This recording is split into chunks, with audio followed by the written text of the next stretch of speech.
నిమి ఏంటన్నయ్యా ఇంత లేటు? అసలు engine driver కి సిస్టర్ సెంటిమెంటే లేదమ్మా. ఏ ఉండుంటే నేను వచ్చి నిన్ను చూసేదాకా ఈ ట్రైన్ కదలిచ్చేవాడా? సరే కాని ఎవరో చైన్ లాగడకపోతే నేను నిన్ను చూసుండేదానే కాదు. ఎవరో ఏంటి లాగింది మనమే. నువ్వా? నువ్వా నాయన చైన్ లాగింది? నేనే. పైన కట్టాలి 500, 1000, 2000. ఏ నీ బాబు పాపిష్టి సొమ్ము బాగా సంపాదించాడా? Very good, that is my son. ఏమిటండి ఏమైంది? నేను చెప్పానా వాడి సెండ్ ఆఫ్ ఏముంది రైలు కదలదని? చైన్ లాగి మరీ సెండ్ ఆఫ్ చెప్పాడట నా సూపర్. ఎవరు చైన్ లాగాడన్నయ్యా? వాళ్ళు లాగిందే మెళ్ళో చైన్ కాదు, రైలు చైన్. ఆ గార్డు నా గురించి ఏదో వాగితే గో పగల కొట్టాడట. That is my son. బాగుందండి. కొడుకు తప్పు చేస్తే బుద్ధి చెప్పాల్సింది పోయి పొగుడుతున్నారా? రాజా నా జాతక చక్రాన్ని మార్చిన మహర్జాతకుడే. వాడు పుట్టక ముందు ఇప్పుడు మనం నడుపుతున్న సిమెంట్ ఫ్యాక్టరీ గేట్ కీపర్ గా ఉండేవాడిని. వాడు పుట్టిన తర్వాతే మనకు కలిసి వచ్చింది. కార్లు వచ్చాయి, బంగ్లాలు వచ్చాయి, కోట్లు వచ్చాయి. బాబు వచ్చాడు. Hi my son. తప్పు చేసి రావడం, కాళ్ళకి దండం పెట్టడం బాగా నేర్చుకున్నాడు. అబ్బే తప్పుకి మధ్య తల్లి కాళ్ళకి దండం పెడితే చేసిన తప్పులు బ్యాలెన్స్ అవుతాయట. ఇదో చెప్పారా నీకు? డాడీ ఏమండి మీరు ఇవి కూడా నేర్పుతున్నారా? నాకేం తెలియదు లీలావతి. అది సరే, నువ్వు ట్రైన్ టైం కరెక్ట్ గా స్టేషన్ కి వచ్చుంటే ట్రైన్ ఆపాల్సిన అవసరం ఉండేది కదా. అసలు నేను స్టేషన్ వద్దామని గంట ముందే బయలుదేరానమ్మా.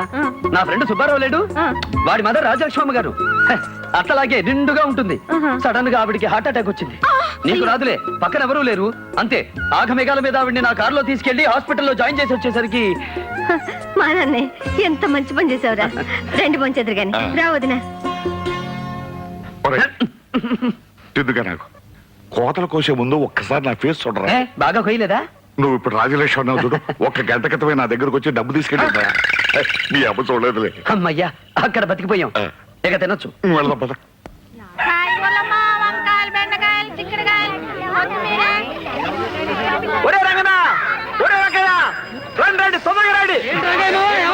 ఏం లేదు, మా వాడు బొమ్మలు గీసే కోర్సు చదవడానికి హైదరాబాద్ వెళ్తున్నాడు. వాడు పెద్ద పెయింటర్ కావాలని, చాలా చాలా గొప్పవాడు కావాలని మీరంతా కోరుకుంటారా? చాలే ఊరుకోండి, ఏంటి దిష్టి తగులుతుంది. ఓ అన్నయ్య చూసావా అమ్మకు నువ్వంటే ఎంత ప్రేమ? బా ఏం కహానీలు చెప్తున్నావు మామ. పెద్ద పెద్ద చదువులు చదివినోళ్ళే ఇవాళ రేపు ఉద్యోగాలు లేక లాటరీలు కొడుతుంటే బొమ్మలేసే చదువు పేసై నీ కొడుకు ఏం చేస్తాడు? రోడ్ల మీద బొమ్మలు గీసి అడుక్కోవాలి. నోరు మూసుకురా సక్కున పక్షి. రే నా కొడుకు నీలాగా చెల్లెలు ఉసురు పోసుకోవటం లేదు, తాగుబోతు కాదు. మంచిగా చెప్పినావు మావా. ఎంత తిట్టినా వారి మీద వాన పడ్డట్టే కాదు. గో భాస్కర్ బాబు కథ ఆగుబోతు మాటలు నీకెందుకులా గానీ నువ్వు పెద్ద పెయింటర్ కావాలా? పెద్ద ఆయన పేరేమి? యాదొచ్చింది బాబు, ఆయన లెక్కల బొమ్మలు గీయాలా? అల్లవే రాధాబాయ్. ఇదిగో భాస్కర్, రైలుకి టైం అయింది, పద.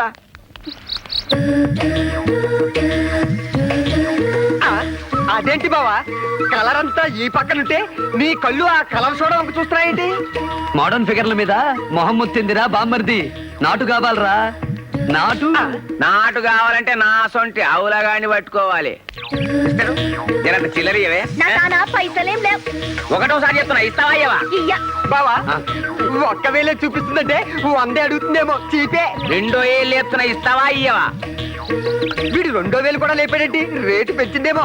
ఏందిరో ఈ మధ్య కొత్తగా ఏళ్ళు లేపుతున్నావు? అంటే పైసలు ఎప్పుడు కావాలన్నా ఏళ్ళు లేపమని ఒక పెద్ద మనిషి చెప్పింది. ఇంకోసారి నువ్వు ఏళ్ళు లేపినావంటే నీ చెల్లి చెప్పు లేపుద్ది. సమజైంది. అబ్బా 500కి వ్యవహారం సెటిల్ అయినట్టుంది. కాస్ట్లీయే. అరే చిల్లర పైసలు ఏమంటే కోపమేను. ఇగో ఏంది అట్లా చూస్తావు?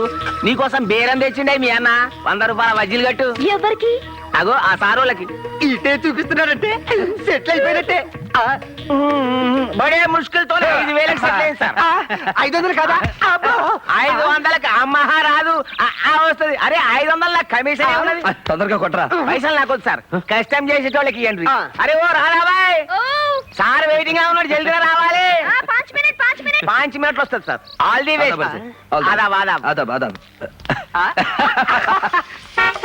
వచ్చాయి. తీసుకోండి. ఏంటిది? బజ్జీలు. బజ్జీల తర్వాత ముందు బండెక్కు. బండెక్కాలా? ఎందుకు? ఎందుకేంటి, ఆ లాల్చి చేసుకున్నాడు. నీ నైట్ కి మా బావతో బుకింగ్ చేసేసాడు. ఇలాంటి నాటు కావాలని మా బావ రేటు కూడా వెనకాలేదు. రేట్ ఎంత చెప్పిండు? 5,000. ఇయ్యండి.